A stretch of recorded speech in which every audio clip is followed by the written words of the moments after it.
Few more minutes. Let's pause time. Oh, yeah. Stay here or? I haven't seen it. Oh. Probably on its My way. understanding is that he is. Oh, okay. I just haven't seen it. Oh. That's what. When I spoke to Sure, him last come in. week, he said he would. Be surprised if he's not.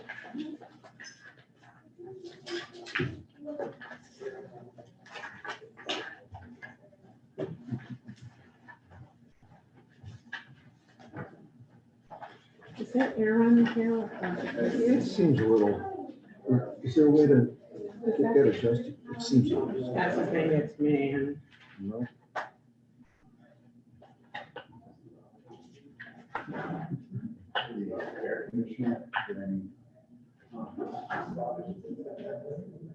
It's about the way down.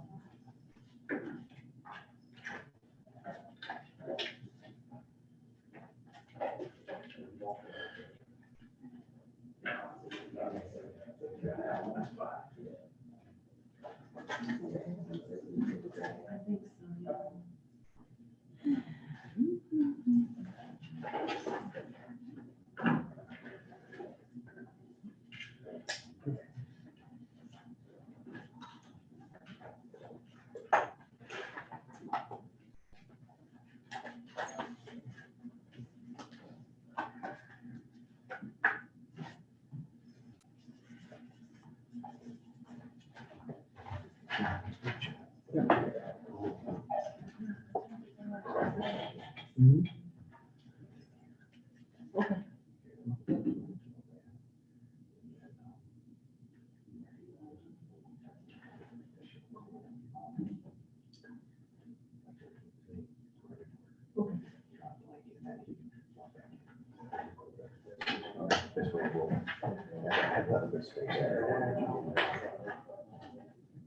Steve, that's his name.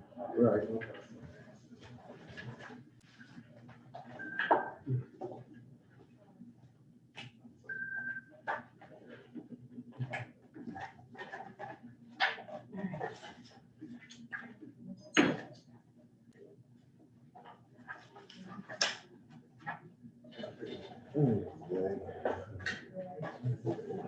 Thank you.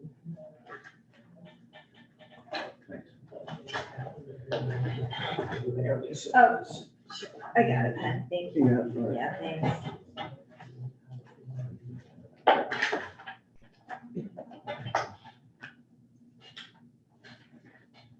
A little bit toasty. It's all the way down. over there. Here. That's our new Oh. AC unit connection. Well, should I just run it? Yeah, for Dave. Okay.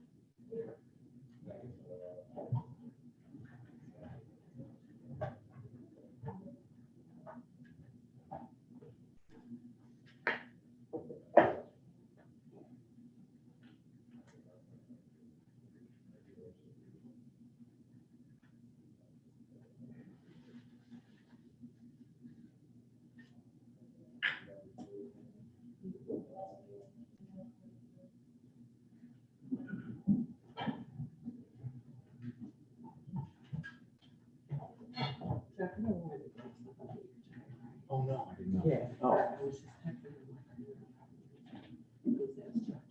okay. No, thank you. I was just gonna call. I know. All right, good morning, everybody. Thank you. We just learned Mr. Wondolowski has an excused absence. So we'll start the meeting today with a pledge of allegiance on Flag Day.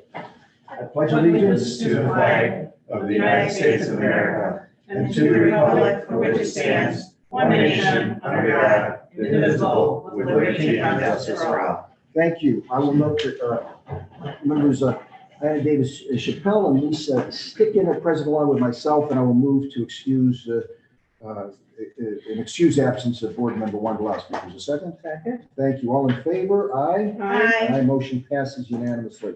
I will move to approve the minutes from the May 25th, 2021 board meeting. If there's a second. Second. Thank you. Any question or comment? Hearing none, all those in favor signify by saying aye. Aye.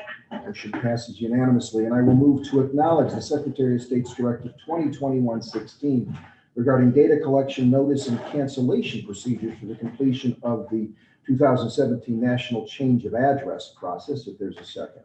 Second. Thank you. Ina Jo, any question or comment? Hearing none, all those in favor signify by saying aye. Aye. Aye. Motion passes unanimously. And I'll move for the preliminary approval of the ballot order for the September 14th, 2021 primary election to be held in Cleveland. If there's a second. Second. Thank you. Any questions or comments from staff or board members? Hearing none, all those in favor signify by saying aye. Aye. Aye. Motion passes unanimously. And on to item 4, which is I will move to acknowledge the resignations from and the appointments to elected offices of Scott Bilski, who resigned from the Village Council of Orange, as well as the appointments to elected office in Cleveland City Council of Miss Marie Anita Gardner, member of council in Orange Village Council, Alan Charnas. And then in Woodmere, we have the appointments of Miss Nicole Culver, Mr. Hillman Lindsay, and Mr. Wayman Scott, and Seth Young of the Woodmere Village Council. And finally, appointment to the Orange Consolidated School District, Scott Bilski. If there's a second. Second. Thank you. Any question or comment? Hearing none, all those in favor signify by saying aye. Aye. I will move to acknowledge the withdrawal of candidates for the office of Law Director Michael O'Shea in Rocky River. That's actually, should be Rocky River. I think it says Lakewood in there. So, and then the withdrawal of candidate for November 2nd general election, Mayfield Consolidated School District Board Member Jolene Grieve. And also the withdrawal of the local option in Ward 15 here in Cleveland. If there's a second. Second. Thank you. Any question or comment? Hearing none, all those in favor signify by saying aye. Aye. And I will move to acknowledge the absentee performance review report from the May 4th, 2021 primary election. If there's a second, and I'm sure there'll be some discussion. Second. Thank you, Ms. Chappelle. This is a report that was prepared for our review. And is there someone who's going to tee that up, Steve?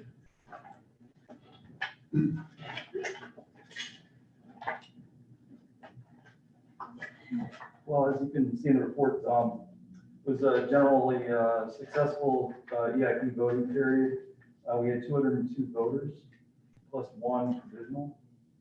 And this kind of shows how we can scale up and down this operation. We went from over 200 voters an hour in November to about 200 voters for the whole voting operation. It was, smooth daily opening and closing, and our transfer of ballots to the ballot department. No issues to report. We're entering our 2nd year of this type of voting with using the scanners where the voters can scan the ballot. We're getting a lot more at ease with it. We're getting the temps are getting a little more used to it and doing it. We have some real good continuity with this board that voted, helped us this election. They're going to be with us for the next 3 elections. So, they'll be able to teach others and help us do those operations. You're gearing up for that for the August election now then too, Steve, Yes. correct? And then July 7th. July 7th. Well, thank you. I only hear wonderful comments about the operation you had up there and under Mr. Lawler's leadership too, and I appreciate that. Great. Any other questions? Thank you, Steve. And then any other question or comments concerning the motion? If there are none, all those in favor signify by saying aye. Aye. Now we'll move to acknowledge the precinct election official report for the May 4th, 2021 primary election. Becky is not in the office today, but we have Alex Skufka, who's a program coordinator in the election officials department, who will be representing that area. Terrific. Why don't you introduce yourself, Ms. Skufska? Thank you. Hi, well, I'm Alex. Nice to see you guys. I'm the program coordinator for the election officials department. Overall, we consider the performance to be a strong one from our precinct election officials. We had a lot of people take on new roles or go to locations they don't normally go to, being that, the city's involved are scattered and it was a general. I don't know how detailed you want me to go into this, but I can just go through our executive summary here. Based on the criteria from the election official manual, chapter 15, section 1.05, there are 4 main categories that they look through to see how the PEOs did. So A is opening and closing of the polls. All polling locations, 56 of them open and closed on time. We had 50% of the locations that signed all of the tapes. So 28 locations signed all of the GS200 reports and packed them in the correct bag. We had 46%, 26 locations signed and packed some of the tapes, but not all of the tapes. And we just had 2 locations that didn't include any tapes back to us. 100%, 56 locations fully completed the oath of office, compared to just 62% in May 2019. And this is because it is now on the EPB when they clock in, they automatically, everybody reads and signs the oath of office.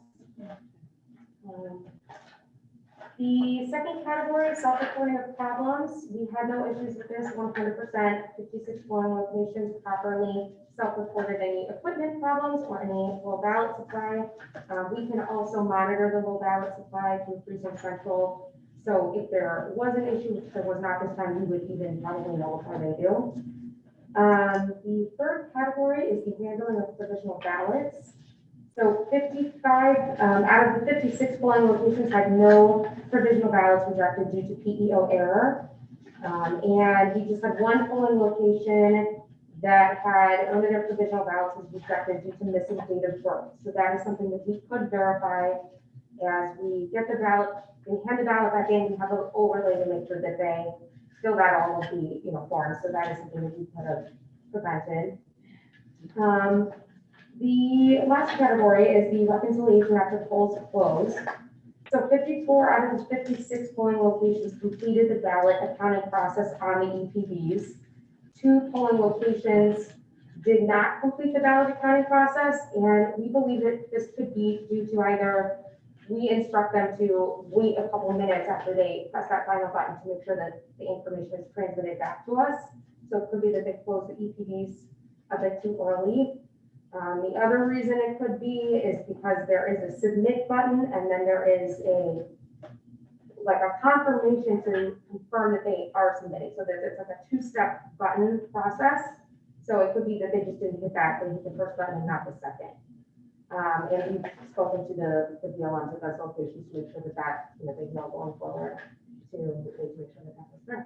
Yeah, I just have a question. So for these categories, were there 2 locations that are identified where we didn't get 100%? Of the ballot accounting? Yeah, are these the same 2 locations that, not only for that, but for the signing of, not all the tapes are signed on the other opening and closing section, and then for these, it looks like there may have been 2 locations, because there were 2 locations that didn't sign any tapes, but at least 2 that signed some, but not all. And then again, we've got, 56 properly self-reported, so, I'm sorry, 54 that didn't complete the ballot accounting process. So are those the same 2 locations or no? You know what, I will find out. I know the 2 locations that did not complete the ballot accounting, but I don't have written down the 2 that didn't submit all of their tapes, so I will get that. I'm only asking because maybe, they just need some training for those folks that were at those specific locations. So that's the only reason I'm asking. So Alex, I have some questions too. Yes. So on page 7 of 11 of the report, it talks about VLMs always answer BOE cell phone. What does that mean? So we give them a flip phone on election day with a phone number for them to make their calls to us, polls are open, we've arrived, etc. And we also tell them to make sure it's on and volume's up so that when we call you, you must answer it. And so there's a couple reasons why maybe they didn't answer the phone. Even though we do test each one of these cell phones in the warehouse before sending them out, there could still be an issue with the service, or sometimes they don't hear the phone ringing, but more often, I believe it's because they're on the other line with one of our other, the recall center. So that's more likely the reason. And they, Excuse me for interrupting. So we call them in the morning or they call us in the morning to say, hey, we're here, we're online? They call So they call us, let us know, there's multiple touch points. They call to say that they're in the building, and they report at that point in time if there's any poll worker outages.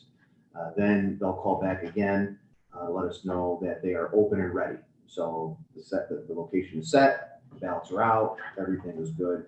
Then they call again at the end of the day to let us know that the polls are closed. So they not answering that phone has been a problem for years. And so a lot of them, they just either they leave it in the bag, they don't hear it because they're busy setting up. But what we do is, so we have that phone number because we provide every location with the phone so they can't say they don't have one. But also as part of our preparation, we have the personal cell phone numbers, BLM, BLD, and the PEOs in the location who give it to us. So most of the time then so if we have to call out, if we're getting closer to saying, hey, you didn't call and say that you were open and ready, so we might call up and say what's going on. If they don't answer that, we immediately go into our database of personal cell phones, and most of the time they answer that one. Also, we will send a rover saying, hey, no one's answering that phone, go see what's going on, make sure it works and that it's okay. There is some instances where it is plugged into the wall charging, maybe over there, and they're over this part of the room setting something up and then you can't hear it. But we do, because we know that a lot of times, or many times they don't answer, we have a multi-layered plan to make sure that we can communicate timely with the locations. So what I'm understanding is that we can't reach them, we'll reach out to somebody else that we have a number to there just to say, hey, you open, everything okay? Yes. And what I'm guessing too is if you don't hear a call from them, there's probably not a problem going on. They would have reached out to you. Yeah, and correct, they would have. And throughout this whole process on Monday morning, the rovers are roving through. So they're going into those locations too. And so we will have had some kind of touch point, problem or no problem, they are continually in motion checking. So we know that there's, hey, it's in there and or the location's open and things are good. So these 8 then are not flagged for trouble necessarily for not showing up or anything, it's just they had some issues answering, just to, Mhm. all right, sorry to jump in, but that was No, fine, okay, thanks. And we have at times talked about, do we stop sending the phones and do we pay like a little stipend to use their personal phone? But then we find that some people have unlimited minutes, some people have pay per minute. So then like, well, we continue to provide that phone. Okay. So they have that. Just to pick up on, and this is stuff from lessons learned, I imagine you pick up when you revisit your training. Mhm. Were paper poll books open without permission? What does that mean? So we send out a backup paper poll book to every location in case all the electronic poll books go down. It is packaged by itself with instruction on there to please contact the board if you need to open that. You really don't need to go into that backup paper poll book unless all electronic poll books in the location go down. So if we have a and we send out at least 2 electronic poll books to every location. So if you have at least 1 operating poll book, we want that to be the book that people are using until we can get other books up online. Because the paper book, obviously it's paper and electronic. So when the books do go up back online, then you'd have to transfer data from the paper book manually into electronic to ensure that that's up to date. So it is a kind of like a backup of last resort. We don't want people just quickly getting into those.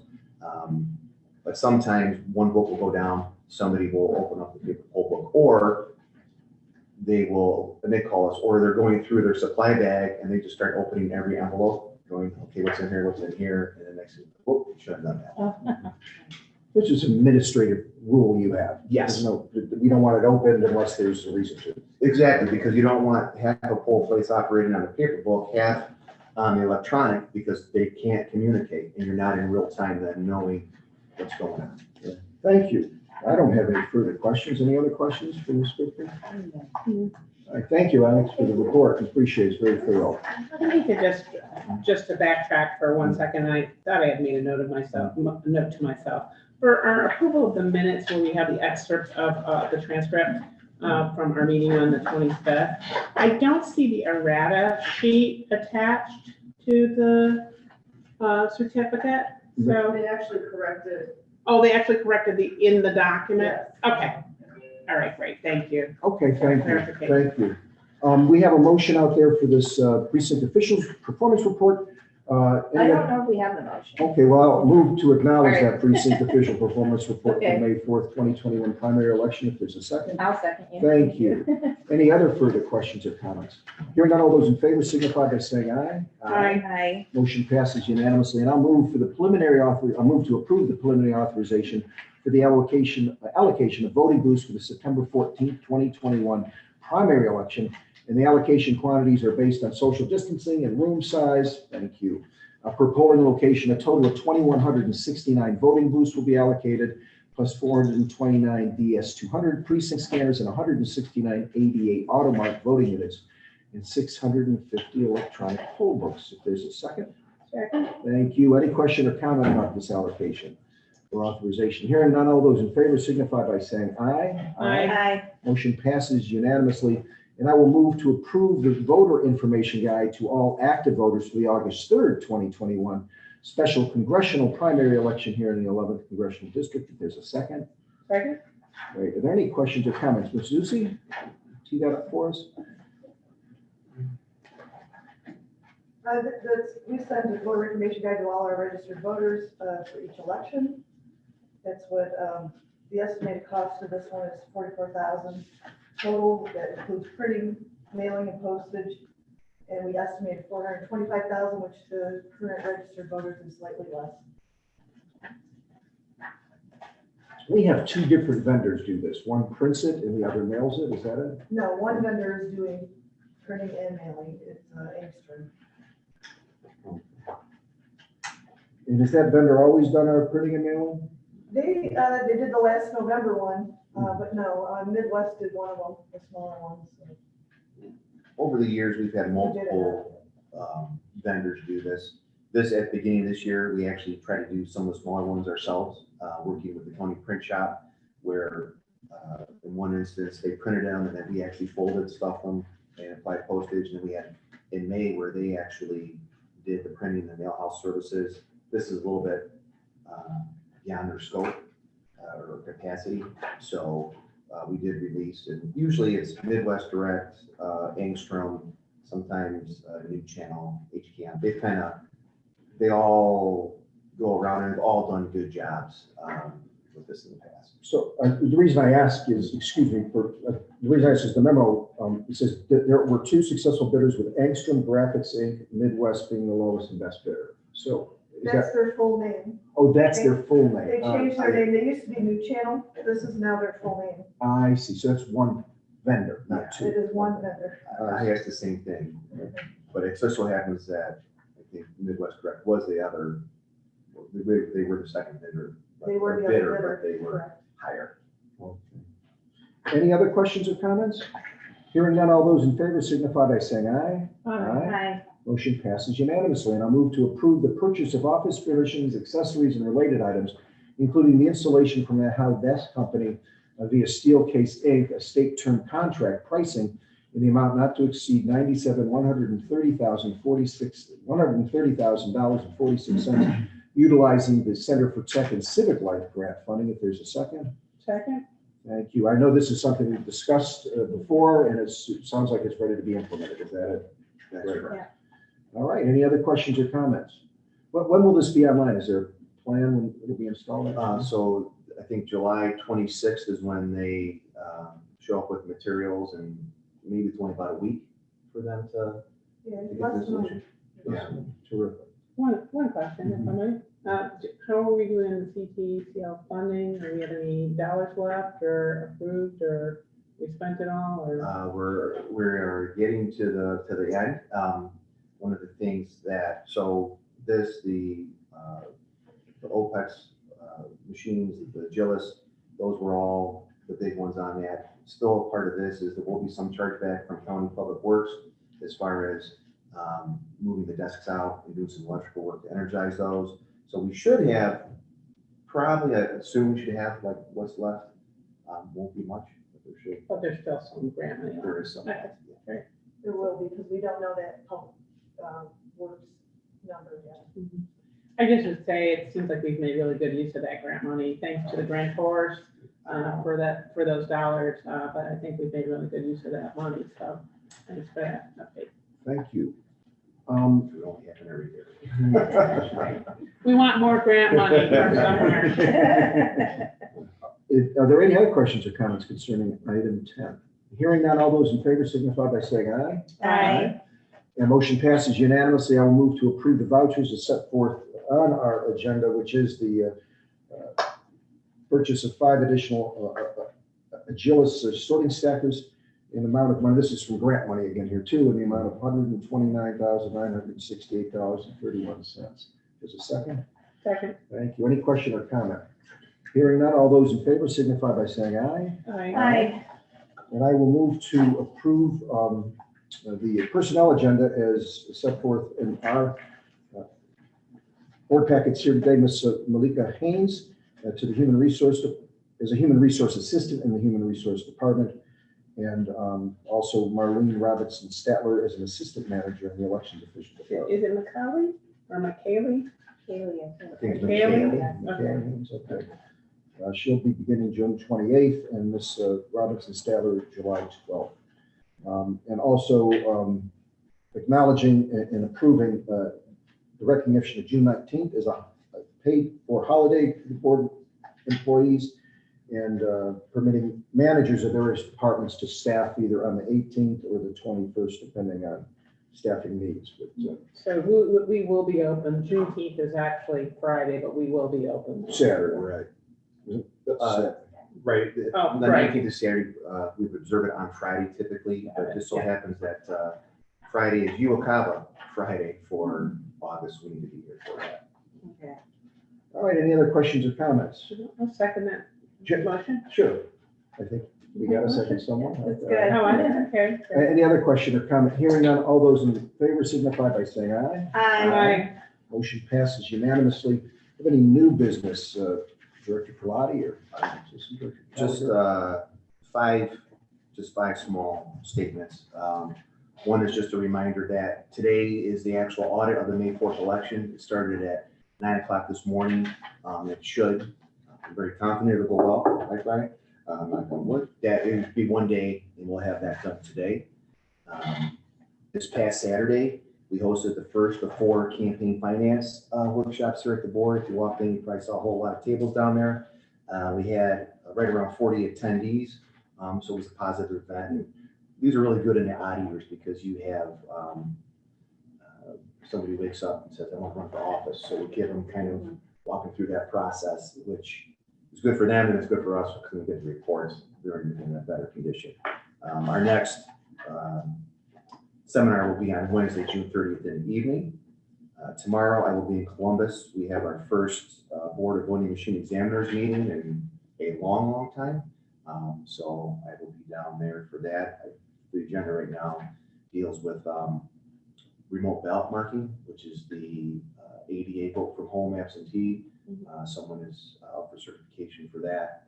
And then they want to talk about our voting equipment matrix. Secretary of State wants to have us look at it and see what that's going to be there. This Saturday, we will have staff who will be at an informational booth at the city's first annual Juneteenth Freedom Fest downtown on Mall C. So we're excited to have been invited to participate in that. And then I'll call this a fun fact, and staff will probably disagree with me, but starting with this Friday, it is Uokava for the August 3rd election. And once that starts, we will be handling live ballots in one form or fashion from June 18th through November 23rd for certification. So it's long, that's probably one of our longest stretches of having live ballots floating around. So. But how was the conference? Conference was good. this conference. They do a good job with that, Yeah, Stephanie, they yeah. really do. Did we have a full house? Because at one point, everybody was limited, but then I think it got rolled back to people all folks could come. Was it a full house? Yeah, it was at the height this time, in that grand ballroom, it was filled, it was a lot. One of the things I always like about it is when they have panels that are a mixture of election officials, either Secretary of State staff or other professionals, because you kind of get some perspective, some insider perspective on how they do things in other counties, and I always think that's helpful and nice, so that was good. And Tony appeared on a panel as well, so representing, so good job. The last panel of conference, I walked out there and the room was half. half That full. usually happens at the end. Exactly, I don't blame them, but no, it was good. Any other new business? We did receive an initial draft of the Archer report, the compensation report. And so at some point, I would like to discuss that probably in executive session with the board members. Okay, we have a public comment period here, and we'll take that first, and then I will make a motion for that purpose. Well, just to clear that up, we haven't received as board members this report yet. It hasn't been distributed to us. And Mr. Musson here, our attorney, it's my understanding I can move to go into executive session, consider the compensation of public employees, because that's what this report specifically does in a broad sense. And I'll make that motion. If there's a second, and we'll take the vote, but then we'll take our public comment before we go into executive session. Is that okay? Just one question before you make the motion. This is just, I always like for significant issues, for all of us to be here. I'm concerned that Dave's not able to be a part of the discussion.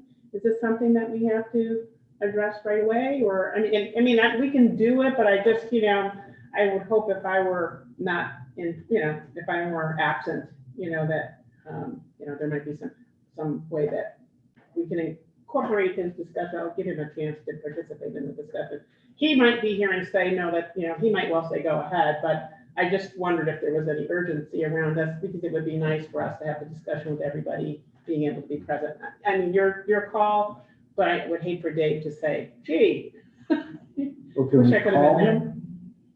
there. I don't know if we can or not, but my real question was, is this something that needed to be discussed at this meeting as opposed to at the end of the month? Or the 28th. And I'm not trying to derail the process. No. I would hope somebody would do that if I were not here. Yeah, no, so my goal was just to introduce the documents and not seek any kind of approval or authorization. Well, we couldn't approve an executive session anyway. Right, exactly. Even to have any discussion. I would like to have some discussion about it. I don't know that we'll come out here and make any decisions in public about it. I think it's important maybe to acknowledge and accept the receipt of it, the board members to do that, because it becomes a public record for my position. But not necessarily go ahead and, we come back on the 28th and make And have substantive another- decisions. And have another Right. appropriate. But Okay. we'll, by going and talking about this and making, if there's a vote to, it's a public record then, and the public can look at it and. Yeah, it's not gonna be, we haven't even I haven't- received it, right, so right. it's not like we can comment on it. Right. We haven't had a So, chance to yeah. review it, so. Your points are well taken, Okay. and I'm certain there'll be no substantive action taken by this Okay. board at the conclusion of our executive session. Okay, all right. Thank you. So, Mr. Musson, I guess I asked a question. It would be appropriate to make that motion? Yes. And I did, and I'll ask for a second then. Second, Thank you. And any other question or comment on it? Hearing none, Ms. Ficken? Yes. I'm a yes, and Ms. Chappelle? yes. Yes, okay. We're going to go into executive session after we hear from Ms. Reverend Pamela Pinky Butts. Ms. Butts, are you here? You have 5 minutes to address the board. Is there any other comment, Mary? No. Thank Good you. morning, everybody. Good morning. How's everybody doing? Good. All right. I'm sure a protocol has been established. And I had a couple things I wanted to bring to your attention. First of all, item number 2 on the acknowledgement of Secretary of State Directive in terms of the national change of address. Would you please, the word says to break things down and even a child would understand, would you please look further in to see about the homeless people who have no address in this directive. And also, I saw in Ohio House Bill 294 where if there's a transition in people's addresses, that their votes won't be counted. I believe it was on, I have the page number and everything documented, but we don't want people's votes eliminated because of something as serious as a change of address. And for those who have no address, to not be counted in the voting process. For item number 3, the preliminary approval of the ballot order for September 14th, 2021. Would you please find out who got left out and what the concern is in that area? For number 7, I had come to you before about the precinct committee people or precinct chair people, about giving them a salary, a compensation. Everyone else gets one, and I would like to see them receive some type of financial compensation for the work that they do. For number 8, the preliminary authorization for the allocation of voting booths. One challenge that disabled people have is that they still don't receive the proper adequate services. I have one person who's physically blind. He has xeroderma pigmentosa, skin cancer, a disease that's blinding, and he feels as though he's still being left out of information and processes and assistance. And I would like for you all to work with our public transportation system, the Greater Cleveland Regional Transit Authority, and our other sources of transportation to see about meeting the needs of these disabled people as well as the mentally ill people who may be challenged in some areas of their lives. We have something coming before us that's very, very, very serious, which is House Bill 294, which will impact everyone's voting rights, rich, poor, middle class, young, old, all skin colors. And the proponents will meet on Thursday at 9 a.m. in Columbus for hearings for people who would like to come. And the opponents are scheduled to meet on next week, and the interested parties who don't know which way to go will be the following week. And I said that to say that we have something very, very crucial before us, because when the vote is silenced, the voice is silenced of the people. And I'm asking you, director and body of board members, would you please see to it, to the best of your ability, that no violence is implemented as a result of people's fear of this process, and what we can do to eliminate the violence in the voting process. People are beginning to get angry and afraid. One of the reasons is because of illiteracy. Not only reading illiteracy, but financial illiteracy, as well as social illiteracy. And I've been trying to find a way to come up with some initiatives, such as like a pants pull up, a cover up initiative, where people are not having to deal with certain type of issues, but I don't have people working with me as they should. I'm looking forward to the day that our voting will be a choice and an opportunity, not an obligation only. But right now, no one really understands that to be so. I'm asking also that if you need me to do something in Columbus or somewhere else where they're ignoring you all, because I know they are, because they don't give you the proper instructions here in Cuyahoga County, let me know and I will do what I need to do on your behalf. I want us to look at that House Bill 294, Ohio, and the House Rule 1 and House Rule 4, because it was stated in the meeting on last week when the legislator stated that he would go with the John Lewis law, but he would not support other people's rights to vote. That's very serious. I want us to look at that because in 1800, women didn't have rights to vote. In 1800, people that were non-white did not have rights to vote, and that includes the women. And we're moving into a dispensation of time where violence seems to be the way of things. We can't have people coming through here and tore up our city that don't even live here. Thank you, Reverend Pinckney Butts. You can wind up here. You have about 20 seconds. And I want you to know that I'm conscious of this. And I ask you to challenge our faith leaders time out for collecting money on me. It's time out for just having service as usual. I'm a pastor, but I'm also operating off our positions of leadership. And I ask you to take very seriously what is supposed to be being done, because you all are supposed to count on us and be on our shoulders. We're not supposed to be on yours. Thank you Have a very great day. much. Thank you. Have a great week. Appreciate it. Okay. No other comment, Mary? No, sure. Okay. Perfect. Then, I guess we have a motion. We passed to go into executive session. We're going to meet in here, Director Talati? That is correct. All right, then I don't know if you're going to excuse staff. Yes. You're all set? Okay. Thank you, everyone. Have a wonderful week.